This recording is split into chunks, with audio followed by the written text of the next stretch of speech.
Жолдошум күнүнө макарон, суюгаш, шорпо кыла бербей, бир жакшыраак тамак кылчы дегенден өзүм ойлоп ушул необычный тамакты баштадым. Кандай тамак жейсиз десеңиздер, видеонун аягына чейин көрүңүздөр. Бул тамактын атын сиздер ойлоп таап, комментарийге жазып коюңуздар. Биздин үй бүлөдө кайненем эмес, жолдошум көбүрөөк тамакты тандап жейт. Анткени жолдошум өзү повар. Сиздердин семьяңыздарда ким тамакты тандап жейт?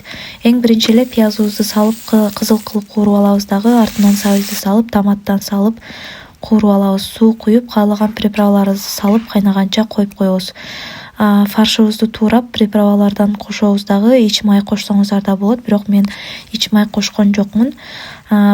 Тыныккан камырыбызды жука кылып жайып алабыз дагы. Андан соң видеодо көргөзүлгөндөй кылып баардык жерин бирдей кылып кесип алабыз. Андан кийин видеодо көргөзүлгөндөй кылып түйүп чыгабыз. Өтө калың ороп салбаңыздар, анткени ичи пышпай калат. Анан дагы өтө жука кылганда болбойт, ичидеги фаршы чыгып кетиши мүмкүн. Баарын ушинтип түйүп чыгабыз дагы.